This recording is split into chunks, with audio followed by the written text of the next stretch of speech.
Hello and welcome to the International Schools Podcast. My name is Dan Taylor. My name is John Mikton. Join us twice a month at the International Schools Podcast as we have conversations with international school leaders, educators, and entrepreneurs working and engaging in the world of international schools and education. And finally, just to say a huge thank you to our sponsor, ASA for Education, for making this podcast happen. Now, on to the episode. Hello, everybody. Welcome to the podcast. We're recording a special, New Year's episode. We're actually recording this just before Christmas. It's 21st of December, 2022. And I believe we're going to release this the first week of January, John. Is that right? That's right, January 7th. So happy New Year's to everybody, 2023. Yeah. Positive thoughts. That's, I think the power of positive thoughts and just appreciating what we have in the moment. Those are things we can celebrate and look forward to a very exciting year ahead. I agree completely. I think, it's interesting. Before we started recording, we were just talking about how, you're back in your home country now, how, now you appreciate it a lot more because of, you've lived in so many different places, I guess. Yeah, I think so. There's something when you come back to your roots or your home where you've had your childhood and you have family and stuff. There's some new connections. And I think, hindsight and having traveled and been away for 38 years, you come back, richer, but you also appreciate the little things that maybe you forgot. And I'm not sure that's for everybody, but I was just alluding to this movie I just saw called The Man That Wanted to See Everything. And he cycled for 51 years around the world. And he just stopped a couple years ago and his hometown found him a place to live and they kind of are hosting him and he's connecting again. And it was just poignant to see somebody that had been away such a long time coming to their home in Germany and making connections with their elementary school friends. It's funny, if you add up all the trips we've done this year, I kind of had a crazy year, which I'm sure we'll talk about a bit later. I mean, I've been out of the Czech. I mean, I live in Czech Republic. I've been out of the country almost 8 months. Almost 8 months this year. What's amazing, Dan, too, and I think people don't understand the context, is you do this with your whole family. You have two lovely little children that are under 5, and of course, your wife, Patricia. And you guys do this as a family and you navigate working, family life. And I just really have found it so interesting the way you juggle that and you put them in a local school in Thailand. You really embrace the local education system. So how is that? Because most people would go off on their own and maybe leave their kids back. Why did you decide to do this as a family? Yeah, well, it's interesting. Afterwards, I'll come on to what we're going to do next year is a bit different, I think. But the background is, so I run apps events, and we're a Google partner, work with international schools, as you would know, John. You were the first person I ever worked with, so I've got a lot to thank you for. A lot of history, yeah. Yeah, exactly. Yeah, definitely a lot to thank you for. And it's always been international since day one, and I deliberately did that, because I figured out what do I want to do. Once I got into education, I thought, I like working with schools. I want to stay in the education world. And I like traveling. I love working in different countries. So I deliberately, it's always been international. I've always traveled. So before I met my wife, when I first met you, I was still single and I was just on a plane. If you remember, I was always on a plane. I was going traveling. I was going to South America. I was in America. I was like, just, everywhere, literally. I mean, we ran the event together in Prague, and then somebody came to that event from Bangkok. Wayne, if you remember Wayne, then he said, let's do one in Bangkok. So that's right. I was straight off to Bangkok afterwards. But obviously when I met my wife, and then, when we met, she had a job, and then she's been on maternity leave because, for a few years having it with the 2 children. And so then, we thought, why don't we just do a couple of trips together? And I think that got accelerated because of COVID. COVID, I was stuck here all the time. I got really sick of it. And I mean, I wouldn't say I got depressed because I don't want to belittle anyone who really has depression, but I got a bit miserable, in the COVID times, and I think, and honestly, I blame myself for that. I look back on it now and I didn't have to, that was my mindset. I could have just ignored the news and ignored it and just got on with things, but I did. So I was really keen to get away. And so I think since COVID, we've gone crazy with the traveling. We've done so much travel.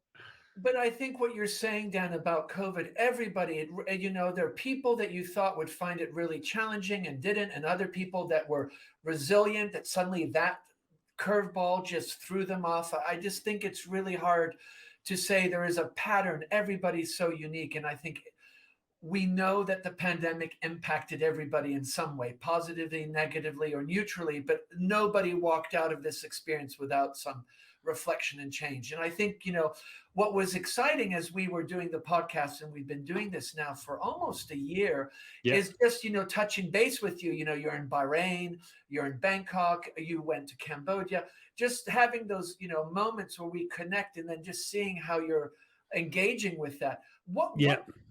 What for your kids, what do you think has been, are they aware? They're young, but are Yeah. they aware of it? Do they talk about it, or do you have some structures? They do. I mean, they Jonathan's like, he doesn't really have a concept. He's almost 5, but he talks about everything as a house, even if it's an apartment. So when we're away, because we were staying in these apartment buildings, normally big, so we always called them we're in the big house, and he would always refer to the place we live here as a small house, So it was always, it was interesting. They remember it. They love going on the airplanes. We went. We were, so to give some context, we went to Bahrain for 3 months, and then we did a bit of stuff in the Middle East, and then just now we've just got back from Asia. We were in Thailand, Cambodia, Singapore, and South Korea. So, it was really interesting. I think they definitely got a lot out of it. I think it was hard for my wife because like you mentioned, in Thailand we got them into a preschool. The other countries we couldn't do that, so she was kind of looking after them a lot. I was working. I was actually really busy the whole time. Meeting schools and things. But she loved it, but it was exhausting. More exhausting for her, I would say. Having the kids around all the time in a new place. Everywhere we went, she has to. Where's the supermarket? Like where's basic things like that. Well, just navigating that, and then also not having your social circle around you. It's much harder to meet people if you're kind of a digital nomad. And that's just the label I've put. But it is. I mean, it's a real thing. Being a digital nomad, it wasn't a thing. I mean, have you read The 4-Hour Workweek by Tim Ferriss? I don't know if you've read that. I have not, but the digital nomad, I'm familiar. That has become very popular. Yeah. You hear a lot about it. I would say most digital nomads, are not in our age bracket. No, I definitely younger, and are not traveling with 2 kids. Well, you say, yeah, you're right, the majority, but I know people my age who are fully nomadic who have kids. I'm in this entrepreneurs group. And a lot of people in there are kind of semi-nomadic or nomadic. So, and I even know parents who are kids are school age and they're just traveling. They'll spend a few months in one place. They'll either homeschool or get their kids into a different school or do online schooling, increasingly online school. Interesting. I definitely don't want that. I mean, in terms of what we're thinking of for next year, we were thinking of the Middle East. We've actually decided we're going to stay here for a year or two. Patricia was the same. My wife was like, let's just not have any travel for a while. It was, she loved it. She really loved it. But it was just, now it's, it's actually quite nice to be back in Prague. And Prague is actually my home, which is kind of weird. Probably more than England is at this point. I've been here for like 16 years. You've been there now for, am I thinking almost 20 years? Yeah, actually, let me think about this. 2004. So 18 years. And I also lived here for a year in 99. So if you count all the time I've spent here, it's longer than I spent where I grew up in Yorkshire, because I left there when I was 18. Yeah, amazing. And that's incredible. And it's funny how you can make a home in another country where you have a lot of shared experiences, you have a social network, you have a professional network. That's just, and you speak Czech, which I think is one of the critical components of really being successful in living in the Czech Republic. You have to learn the language, I think, personally. Yeah. I mean, I think I'm like a lot of people who work for international schools. I do want to live in other countries. I really like it here. I never intended to stay this long. I mean, you were in Prague. How long were you here? You were here for quite a while, weren't you? 9 years. 9 years, yeah, which that's a long time by international school standards. Yeah. There's definitely, sometimes I do miss certain things. I like to have a beach, but there are a lot. Like you said, I'm established here. I've got a lot of friends, and I think that counts for a lot. I've got a real social circle. I think that's really important. And then also you have your professional circle.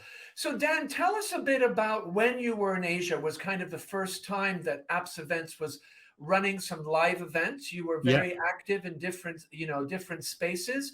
What were some things that you noticed when you were running the live events? And you attended ERCOS, you went to Cambodia with the British government for an education kind of tour. I'm just curious, what was the general feeling now that everybody can see each other? It was interesting because, in Asia, the everyone is really very strict on the COVID rules. Even they go over completely different to Europe. They go over and above the rules. So even though you don't need to wear a mask outside, everybody wears a mask outside in Thailand. In South Korea, it's like off the hook. Everyone wears a mask everywhere at all times. You don't even have to. So when we got together, we were like, whatever, for example, we ran a big meetup in Bangkok at the British Club. It was really cool. We had people from schools all around Asia, and everyone was like, oh wow, we can take the mask off, and everyone almost felt like they were doing something like dodgy, but everyone loved it. Like we were just and the same in we ran our event in South Korea.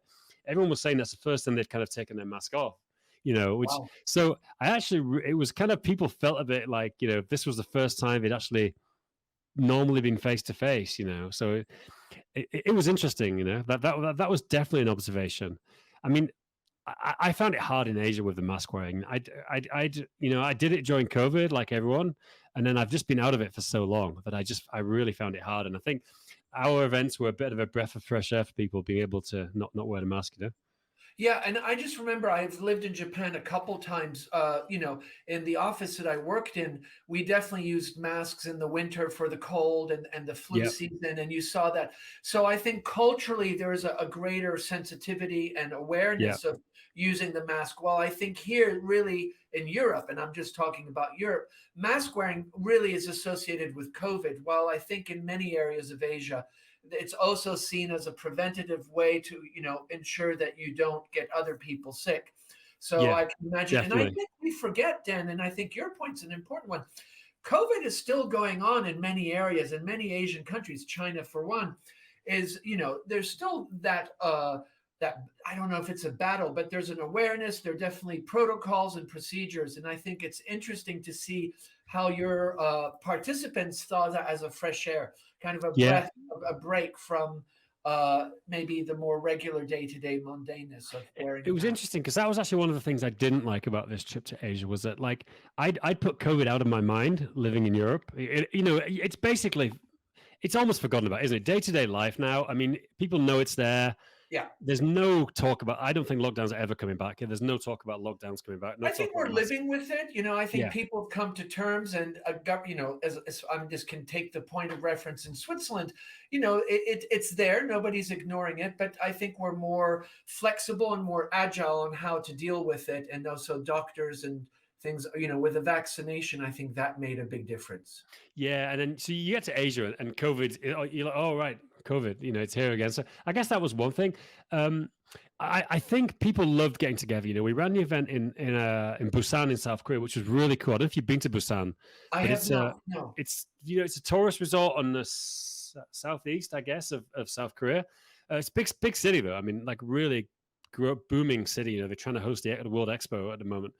And it was really nice just to see something different, like to get, a lot of people go to Seoul. I've been to Seoul before, but to get down there, it's got great beaches, it's got surfing, just not what you'd expect from South Korea. And International School of Busan's a great school as well, like really, really great leadership team. So that was nice. And everyone said, I wish my colleagues would have come, because people were very reluctant to travel, like a Oh, lot of still, everyone said okay. their colleagues, the people that came, obviously they came, but they said, look, my colleagues weren't, and they said they wished they'd convinced them to, because it was just, everyone really enjoyed getting together again, and just doing the sessions together, doing a social event in the evening. It was just, people really liked it, and it was the That's first time great. everyone had done anything in Asia. That was absolutely the first event people had Wow. been to.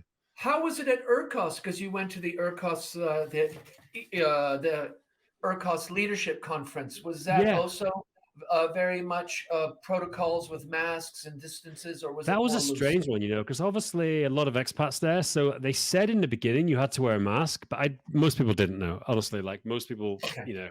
I barely wore a mask while I was there. I would have, if someone asked me to do, I would have done, but no one did. So no, that was pretty good. Like I say, we ran the meetup at the British Club. That was the best part of it for me. We had about 40 people. We had this beautiful old like colonial building in central Bangkok. We had the upstairs to ourselves. So that was really nice. I think Earcos itself was great. It was kind of light on the tech sessions, I would say. A few people said the same. You know, it was a lot of great leadership topics, but I think not as many tech sessions as I would have liked. There were a few interesting ones, but it's a great conference. I think it's probably the biggest international school conference. I mean, I think so. ECIS obviously probably something similar, but I'd say Earcos probably bigger. Yeah, and I think a lot of these conferences, I remember going to ECIS when there are 3,000 people, Nice, Madrid, Seville, wherever it might be, Amsterdam, and now it's definitely a very different, attendance. I think a lot of people are just hungry for online and hybrid, and I think that's something that you have to throw in the mix.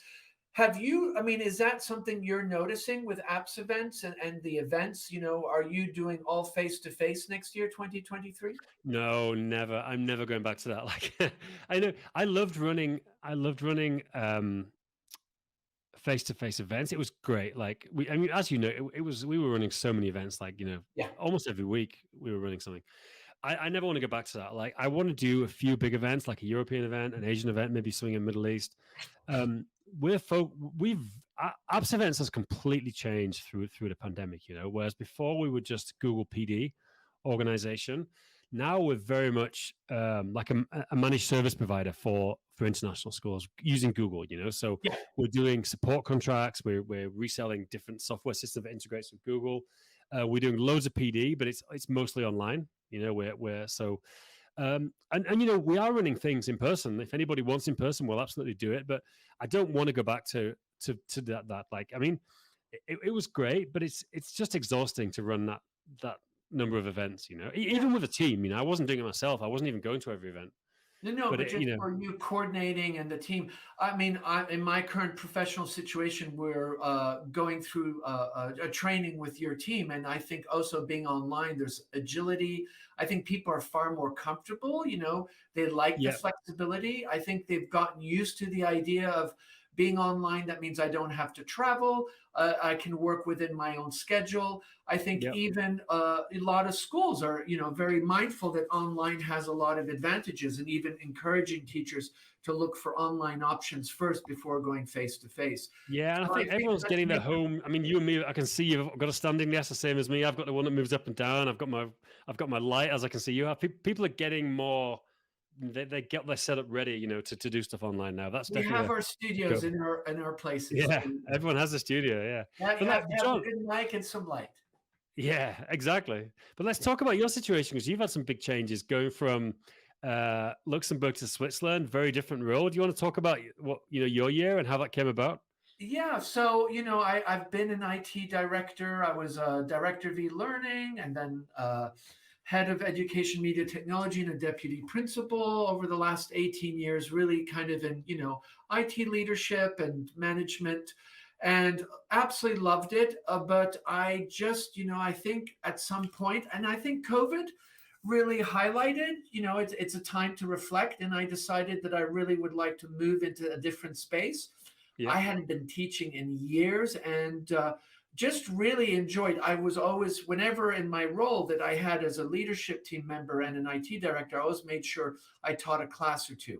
And yeah, that really was, I suddenly noticed that really fed me, and I really enjoyed that. So I'm working at the International School of Geneva, and I'm running, it's called the Creation Station, which is a maker space, kind of digital space where kids and teachers come, and we do different projects tied to their units of learning.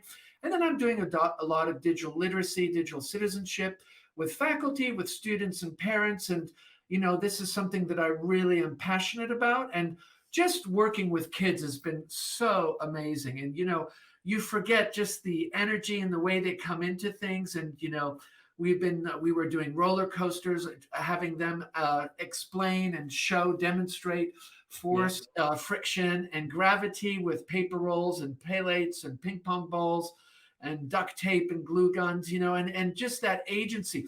And it's amazing sometimes, you'll have 20 kids all working, and there's like the silence. It's like a factory hum, and teachers are like, boy, are they engaged. And a lot of kids like crafting. They like the ability to say, okay, this is my material. I get to do whatever I want and interpret however I want, and nobody's going to tell me. And I think this idea of agency is so important. I think it's for us as adults too. We don't like being told what we should do, and we like to have that creative freedom. So that's been really good. And just, kind of, I'm presenting at a couple conferences and still doing some work with different organizations. But no, it's been really a nice transition. And, it's about reinventing yourself, and kind of saying, okay, I'm recalibrating. What do I want to do for the next phase? It's kind of the next phase of my professional life.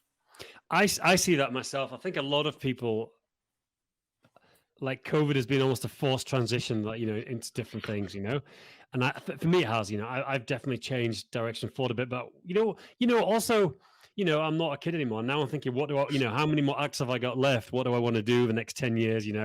I think I'll still be working in 20 years, but that's probably pushing it. Like, who knows? So I think a lot of people have reinvented what they're doing and made changes over the COVID times. I can't agree with you more. I actually read a book, and I'm one of these people that people say I read the book and it changed my life, and I tend not to be in that camp. Yeah. But I was introduced to this book called From Strength to Strength by Arthur C. Brooks, and he talks about these two arcs that you have in your life, and I'm really paraphrasing. Please go and read the book. We'll put it in the show notes. But the way I understood it is you have this arc where the first arc where you're very engaged, you're very not aggressive, but you want to be the center of attention. You want to have a voice. You're always bringing ideas to the table. You might not always be the best of listeners. And you're really about moving forward, maybe climbing up the professional ladder or acquiring wealth, whatever it might be. And he talks about the second arc, and he's kind of provoked where he's on a plane, and this gentleman in front of him is very famous. Anybody who would see him would immediately recognize him. And he overhears him talking to his partner wife that he's been a failure, that what has been the point? I don't know what to do. Yeah. And so he's walking off the plane, the author and this gentleman that's famous, and the pilot stops him and says, I want to thank you. You've been such an immense influence on me. You've changed my life. And what the author talks about is this second arc, where at the end, kind of chasing the Joneses or chasing whatever, the power, the fame, the attention, or what might be financial rewards, there is only so much that it fulfills you. And the second arc is more about service, where you're giving, where you're mentoring, you're coaching other people, you're maybe a little more silent, you speak less, but when you speak, it's more poignant, maybe it's more reflective, and it's kind of taking stock and then recalibrating yourself and looking at a new space and a new way of engaging with your life where you're really more about service and giving and coaching others than trying to receive. And so that really kind of sank hard with me. And as I've told you, Dan, I'm really looking into the space of supporting senior citizens with digital devices. Yeah, I know. What we can do to help them. So I think, these two arcs, as you said, I think for a lot of people during COVID, it brought up things maybe they hadn't thought about. We had more downtime, maybe. We had more time to reflect. Maybe we were stuck in an apartment and we had to kind of look ourselves in the mirror. And I think for many, it was an opportunity to say, hey, what is this all about? Is this really what I want to do? And I think, the book just kind of provoked me to start thinking about that. So I'm really looking forward to, continuing to work with kids and learn from them. And I think, every path in life should have many different roads. And I always tell people Robert Frost didn't write his first poem till he was 45. So, at any age. Well, I mean, people say, obviously 50s the new 40, 60s the new 50, da da da da. It's actually, it's genuinely true. So many people have told me, that like, people are living longer. Hopefully, touch wood, things go well. We would. I think people are, there's a shortage in so many careers, education being one. There's just a shortage of a lot of people, so people are, working longer because they've just got opportunities to work longer, And I think for me, one thing I already know about myself is that, I don't think I'll retire unless I'm mentally or physically not capable of doing it. I think I'll probably ease off at a certain point, but I actually like what I do. I don't.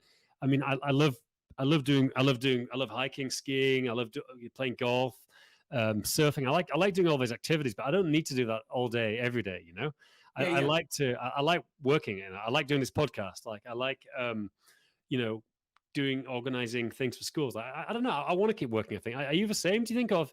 Obviously, you're looking at doing your own Absolutely. business, but No, no, I really want to. I mean, I love what I do. I love education. After a big stint in leadership, now I'm back in the classroom. I think I'm coming with so many new strategies that I've learned throughout the time of managing digital learning coaches and yeah, being. yeah, yeah, I just don't see myself suddenly stopping at 65 and saying, okay, I'm going to cash in on my pension and now I'm going to go for long walks all day. I yeah, just, I would struggle with that. So I think it's about, finding passions that you really can get into and having them feed you as you develop. And some of them might be professional where you generate an income. Some might just be voluntary work, but I definitely don't see myself stopping to work. I'm not sure how. I mean, it's not that I'm always working. I have a lot of, biking, skiing like you. I have a lot of different passions that are outside, but I think it'd just be hard suddenly to say, okay, I'm disconnected. I'm just going to sit in an armchair and read all those books I never got to read. I don't think yeah. that would do me.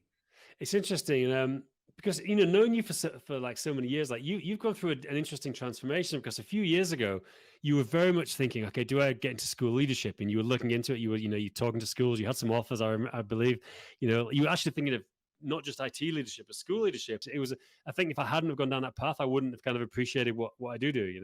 Yeah, I think sometimes you have to kind of almost say, okay, let me go and try something else, or let me look at something else. And Yeah, suddenly you yeah. realize, wow, what I have is actually really good. And, I think And that for, you never know if it's the right decision. I mean, I think every path is good, and it takes you somewhere different. You never know for sure what. But absolutely.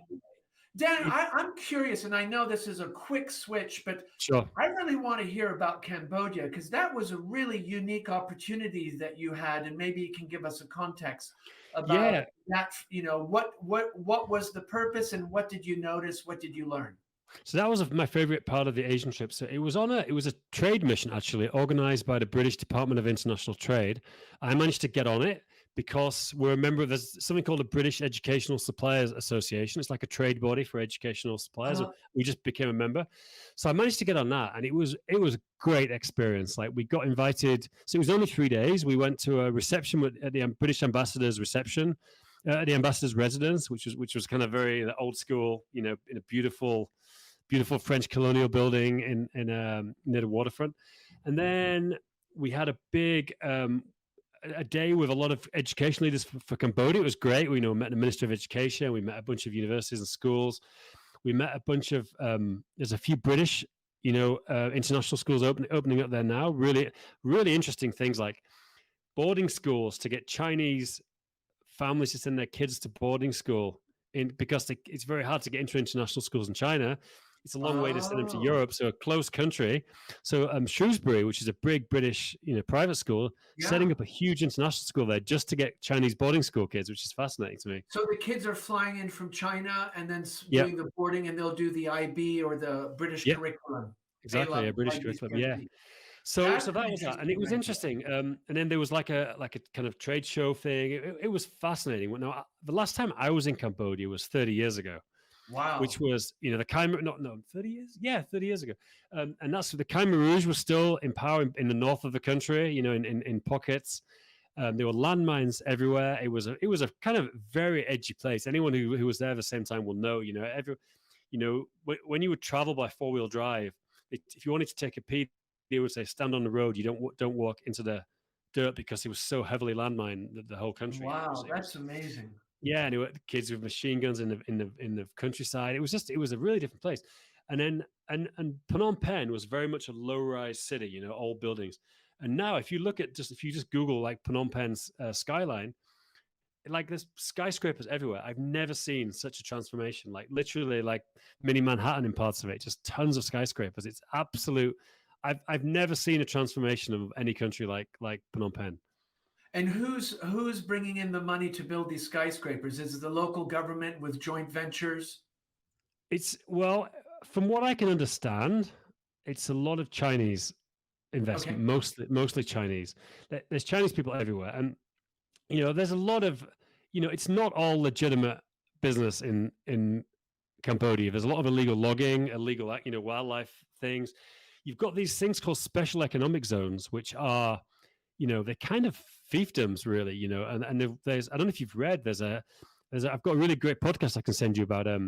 There's a huge problem with people trafficking and modern day slavery in Cambodia now, but not what you would think of, the usual things like It's the prostitution. guys forced labor. doing the online scams. Exactly, online dating scams, and you Yeah. have these. This is all in the special economic zones. You have these. One of a casino called King's Romans. A lot of it's there, and then a lot of the towns. And they're sort of coach of advertisements for working a call center to make a lot of money, and then they've got certain targets. They can't leave, tortured in some cases. Crazy things. And I heard this time and time again from people. Yeah, I read quite a lot about that in some local like The Guardian and The Monde, Yeah. highlighting that. That's amazing. And I think, that's an interesting point you bring up, Dan. People think people trafficking usually is associated with the sex industry. But there's a lot of people trafficking that has nothing to do with that, where people are put into factories or into Yep. service industries where their passports taken away, and then they have huge debts to pay back. I think it's just so much more complex, and that's so interesting to hear those zones as you highlighted. And there's a really great book I read recently called The Outlaw Ocean, and it really, if you want to put you off ever eating fish again, it's all about the ocean globally is just a lawless place generally. Maritime law is very tough to enforce, a lot of things, but it talks a lot about the fishing industry in Asia, specifically Southeast Asia, and tons of slavery. People from Myanmar, from Laos, and from Bangladesh, these poorer countries, trafficked, and then they get a job on a fishing boat, but they get sold between boats, and you have these kind of mothership boats where they come in. So often they'll spend months there; they'll never even be able to get to shore. Huge problem of the fishing industry. This sort of slavery system, and it's like so common in Southeast Asia. Were you, when you were visiting Cambodia, were you going to schools, or were you working more with local organizations? What kind of things did you see in the ed tech space? Well, we only there for a few days, really. So not much in the ed tech space. We met a few startups. There's a few Cambodian guys and girls doing some really interesting startups. But I didn't see much. Honestly, we were mostly at this conference and meeting a lot of educational leaders. It's funny. It was almost like there's a lot of NGOs there still, and I've always got mixed feelings about NGOs. I think they do a lot of good, but I think they can, not always do a lot of good as well, but there was a lot of NGO. You go to these. We had a few social events, like I mentioned, in the evening, and a lot of NGO people there, and it's still like a huge kind of industry in inverted commas in Cambodia. So that was the most people I met were NGO people, really. Oh, okay. Now, Dan, were you touring around the country, or were you based out of Phnom No, Penh? just Phnom Penh, just in Phnom Penh. Okay. So What I'd a love. great experience. I've been to Angkor Wat and things in the past, but this was just a straight Yeah. work trip. Well, the fact that you had that reflection of back 30 years ago and then Yeah. came back in the skyscrapers, I think people sometimes don't have that image of Phnom Penh in Cambodia. I think No. many of us are locked in its horrific past history and forget that it's a developing country and there's a lot of innovation and creativity going on. Now, I think it's got everyone is saying the potential is massive there because of a few reasons. It's got the most stable currency in Southeast Asia. The currency is pegged to the US dollar. It's got the most business friendly environment. Very easy to set up a business. I mean, there's Tesla dealerships in Phnom Penh. Most of the taxis are hybrids. Like it's really advanced in a lot of things you would never have expected. Way ahead of Thailand in a lot of ways. And the economy is the fastest growing economy in Southeast Asia. So I think if you add all these things together, it's got huge potential. I mean, I think it's. Do you see that in the people in the streets? So 30 years ago, obviously, it was far more poor and maybe less developed. And now, do you see that there's a growing middle class when you're in the city? Absolutely. When I was, I mean, the riverfront, is I don't know if have you been to Phnom Penh? I have not been to No. Cambodia. There's a riverfront. It's great. It's a lot of old buildings, old French, colonial buildings. There's the Foreign Correspondence Club, which is fantastic. And, you when you went back there, 30 years ago, it was just foreigners in these bars, But now, there's a lot of nice bars, restaurants. So it's all locals there now, And that was definitely a change. It was obviously a growing middle class there. Amazing. Oh, how interesting.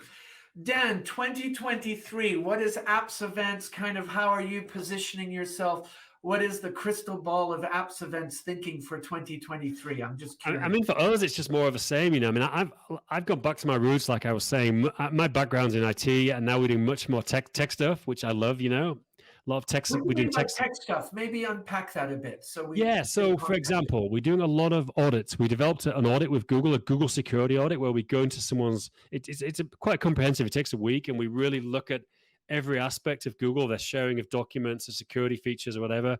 And then we make recommendations. And then with a lot of schools now, we've got 5 schools where we have ongoing agreements where every 2 weeks we do a 2-hour call. We train Google admins on an ongoing basis. And then we also have a private group, so we support them. So we actually do technical support ongoing. So we keep all their staff up to speed. So that's kind of a big thing we're doing as well, and that's, I'm really enjoying that, that I've got, we're still doing the PD. That's a big, we're still a Google PD partner. It's a big part of what we do, but getting more of the tech stuff, and for me, it's great. I need to get a different challenge. And, that's what I'm focusing my energy on.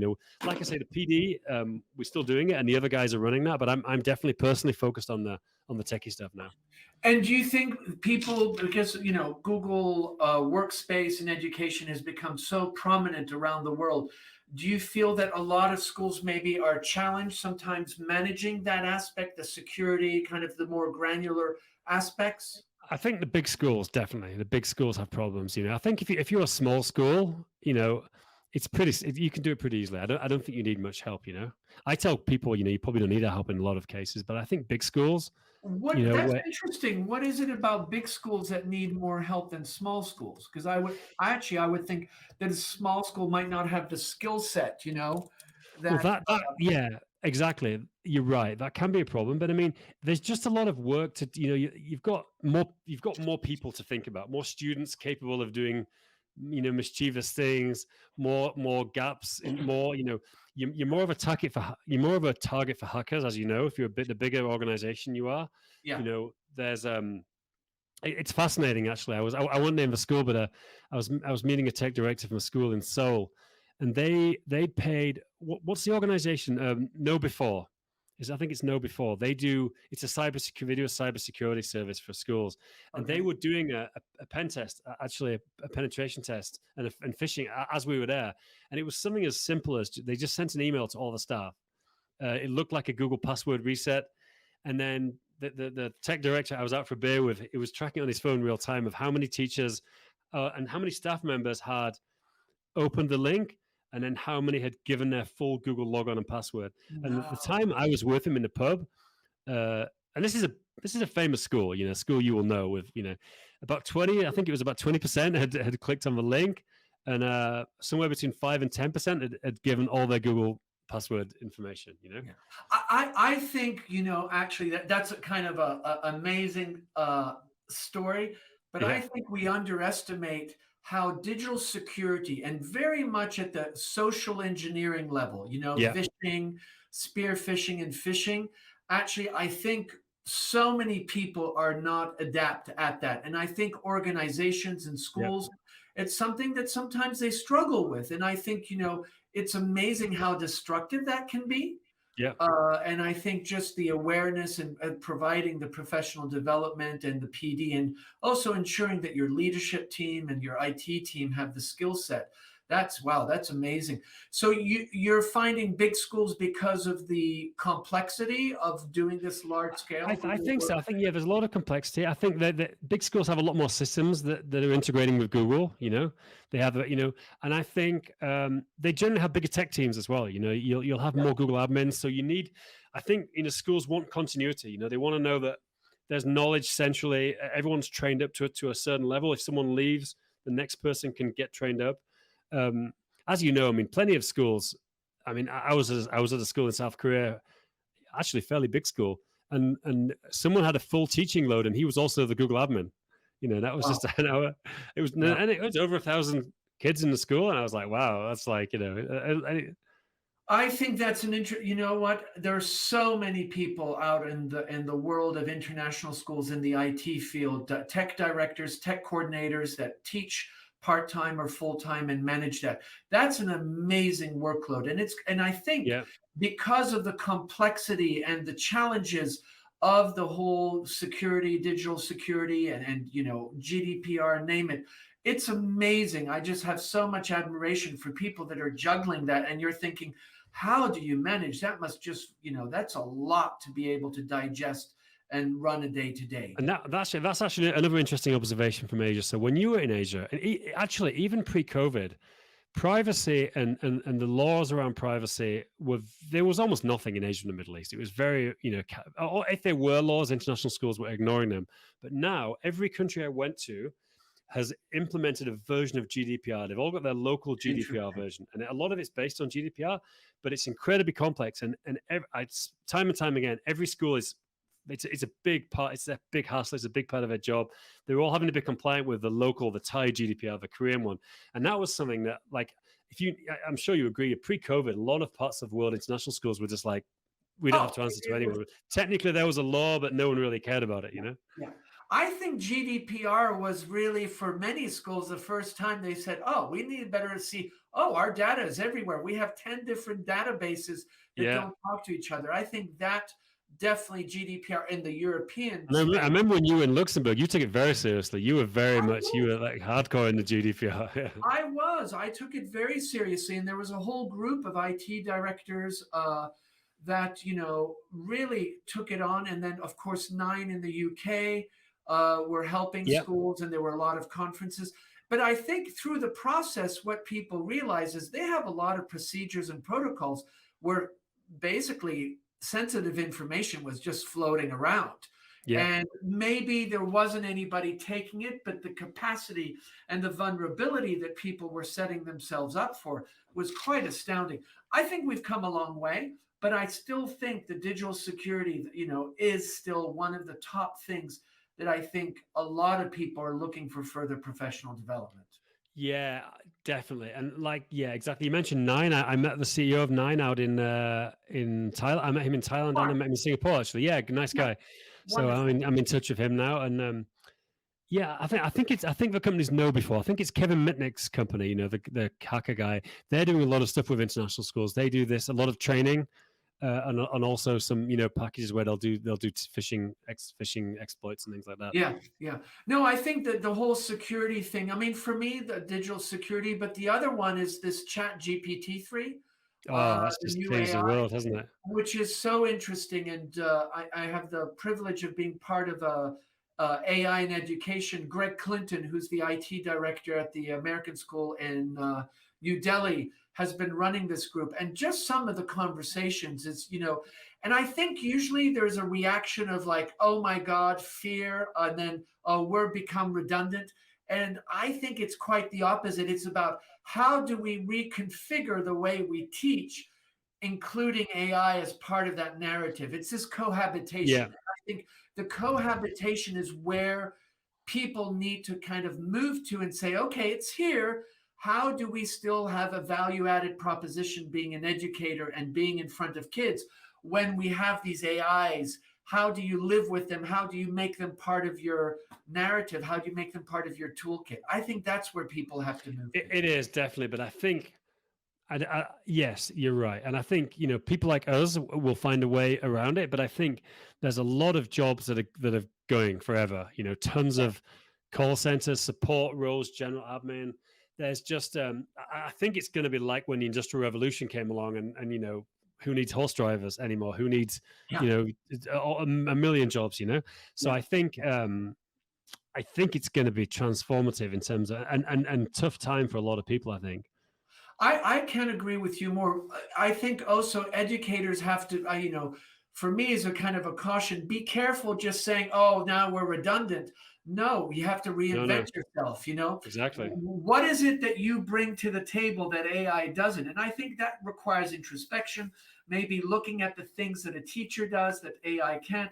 This chat GPT-3, there's a podcast floating out about this high school teacher that put in essays, and he was just saying he has to teach essay writing very differently. And I think it's just being mindful that this is an opportunity, an invitation to say, okay, we've got this disruption. How do we deal with it? And I think, Dan, both of you and I, over our time together, have seen many different disruptions. Yeah, definitely. I mean, when you started Google Apps, it was Google Apps for Education. Very few schools were doing it. Now Almost it's either none, yeah. Microsoft or Google.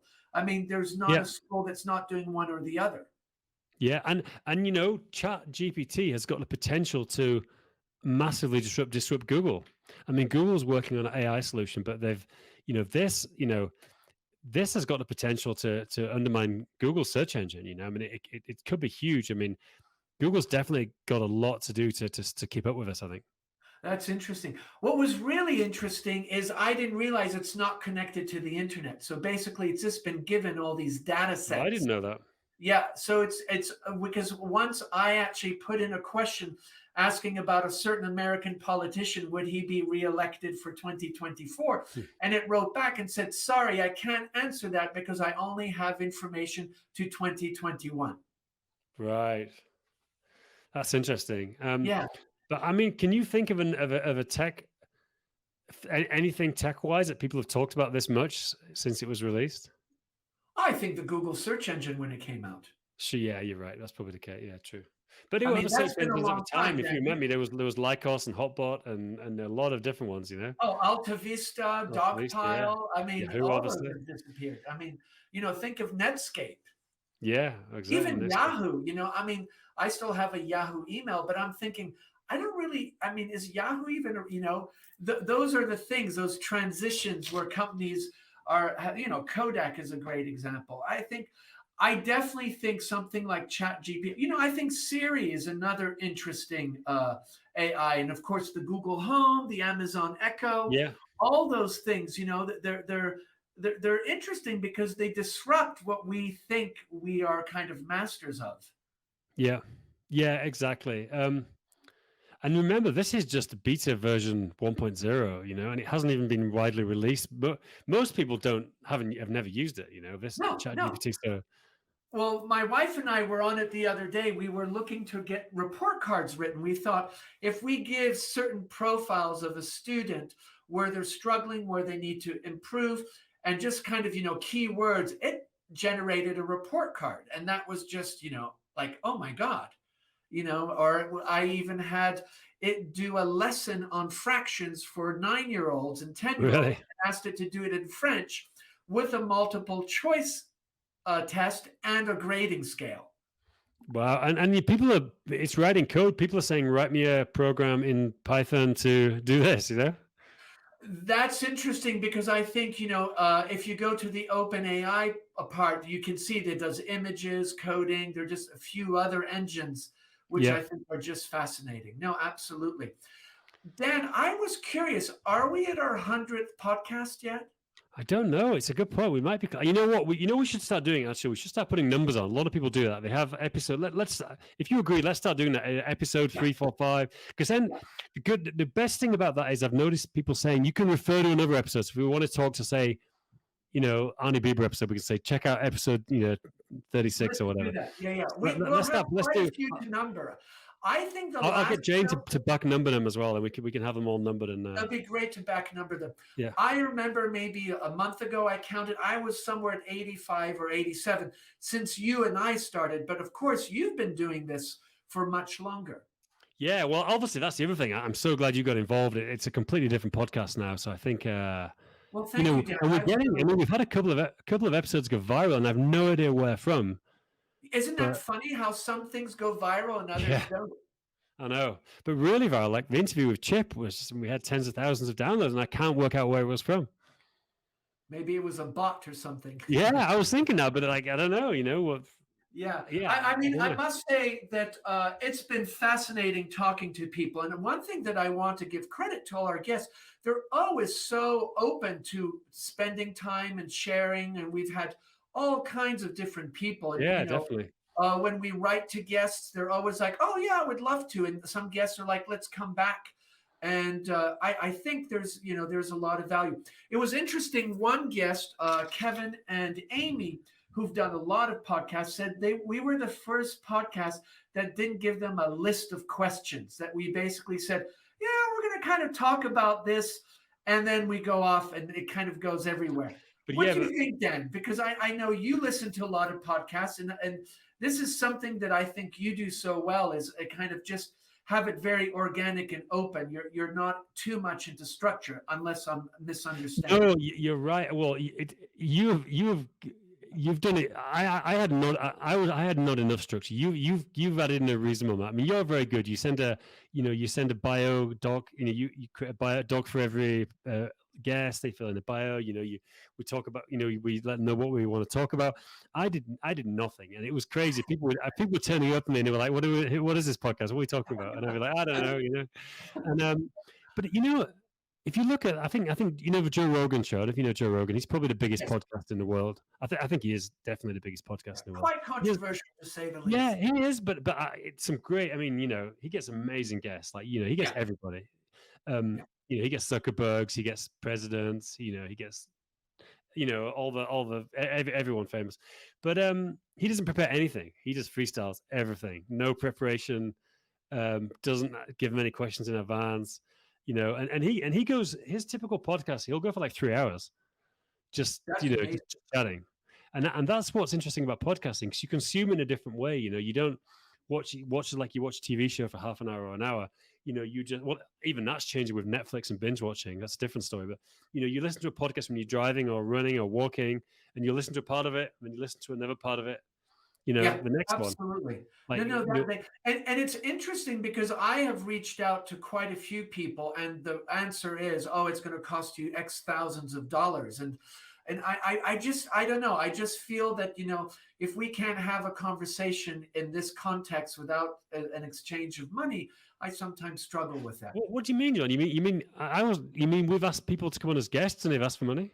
Well, no, I've just asked somebody, "Would you be a podcast guest?" And then they say, "Oh, you need to talk to my agent, or you need to talk." Oh, really? Oh, I didn't really. I know that. I mean, that would be a big red flag for me. I'd be like, "You don't understand what this podcast thing's about," Exactly. And I think, what I want to give credit is to every single guest we've had. They've come voluntarily, they've shared, they've opened their heart, they have given so much wisdom and advice. I always walk away like, "Wow, I learned something new." And I think very likely it's the same for you.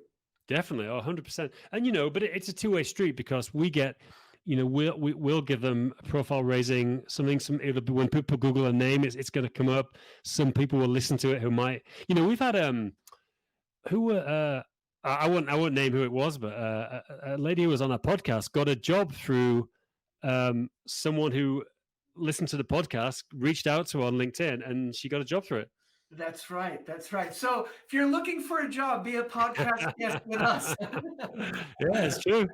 So I mean, it's a two-way street. Everything in life has got to benefit both parties if it's going to be successful. One thing I want to, I think people don't realize, one thing that I really enjoy about our collaboration, it's very agile and it's very loose. Dan sometimes is not available. Sometimes I'm not. We do need to give credit to your team. Jane from Apps Events, that does a phenomenal job. And the engineers, there are people behind the scenes. Yeah, definitely. Please name them, Dan, because I think Jane obviously is the main person, and then we have X. That's what he goes by, just X. His real name is Jericho, but he does the editing and all the graphics and stuff as well. So yeah, thanks to X. And then Gwen also reshares out social media. So between Gwen, exactly. Gwen does a lot of admin. Gwen's living in the Netherlands now. I don't know if you know. I know she's I didn't realize she to Holland. Oh, that's very Philippines. Cool. Yeah. So anyway, and also Dan, thank you, because you started this. Why did you suddenly start this? What was it? Because you were doing a thing on entrepreneurs, which I talked to. I mean, I'm just an idiot, really. I started 2 podcasts at the same time. I don't know what I was thinking. One about entrepreneurship, and then this one. I had no goal for either, and which was again more stupid. So I don't know. I didn't really have a plan. I listen to loads of podcasts. I'm just like all day I'm listening to podcasts. I just thought I'd like to do a podcast. And actually, interestingly, I actually closed down the other podcast this year after a conversation with you and some other people. I've left all the episodes up. I've gone to the minimum hosting plans. People can access the episodes, but I just got to the point of like, I really like this podcast I'm doing with you. The other one, talking about entrepreneurship. Well, originally it was about events. It was about running events and more. And I just bored of talking about it. I was literally just, and I recorded a final solo episode over a beer, and I was just honest. I said, look, I'm just bored of talking about this, and so I've got to stop. It's going to end. Sorry, guys. And and I said, I thanked everyone for coming, and I also said, if anybody wants to take over this podcast, I'll happily hand it over to them. If somebody wants to keep talking about this stuff, it's got a lot of people listening to it and stuff.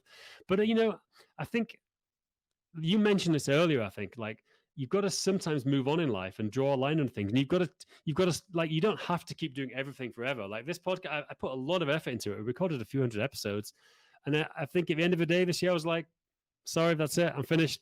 Yeah, that's it. yeah.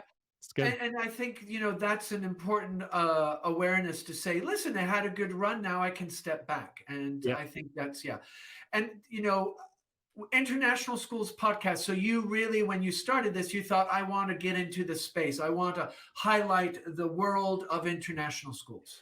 Yeah, I just thought it'd be a great way to meet. Actually, I think thinking back, it was probably just a good way to meet people as well, Yeah. Because it's a great, that we can have a chat. I had no agenda. I mean, I didn't promote apps events for probably 100 episodes. I didn't do anything I should have done probably, but it was, I just liked podcasting. I wanted to learn more about the international school world. I wanted to meet new people. That was the reason, really. Yeah. Reasons. Yeah. No, excellent. Well, Dan, it's been great. Yeah. Boy, it's been a while, and great to talk. Yeah. And to our audience, thank you for your support. I mean, it's just been wonderful. A lot of people retweet, repost, or write to Dan or me through messages and LinkedIn. And I would say that LinkedIn maybe is the best space to reach out to us. What do you think, Dan? If you want Definitely. I'm a LinkedIn person much more. I'm still on Twitter, but it's more and more I'm just reposting stuff from LinkedIn on Twitter. So what would be great for us, if you like an episode, please just reshare the post on LinkedIn, like it and reshare it. It gets it. That the resharing is really the key thing. It gets to spread much more widely. Yeah. So if you want to reach out to Dan and I, just use LinkedIn and would be happy to chat. And we've got a whole host of guests lined up and a lot of good conversations. And it's going to be a good year, 2023. So to everybody out there that is so kind to download our podcast and spend the hour listening to Dan and I, thank you, and we wish you positive thoughts for the year ahead.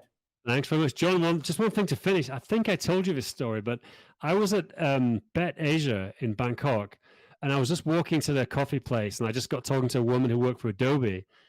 And I don't know if I told you this story. And she said, your voice sounds really familiar. Like, have we met before? And I'm like, I don't think we've met before. She's like, you host a podcast, don't you? And I was like, wow, I've been recognized for my voice. And it was just a woman I was just talking to. I mean, that's pretty cool, because usually in the image kind of world and the multimedia world that we live in, it's always about pictures and social media posts. But that she recognized your voice, that's awesome. That's awesome. It was fantastic. John, thanks. Merry Christmas, Happy New Year, and let's talk again in 2023. Look forward to it. Thank you.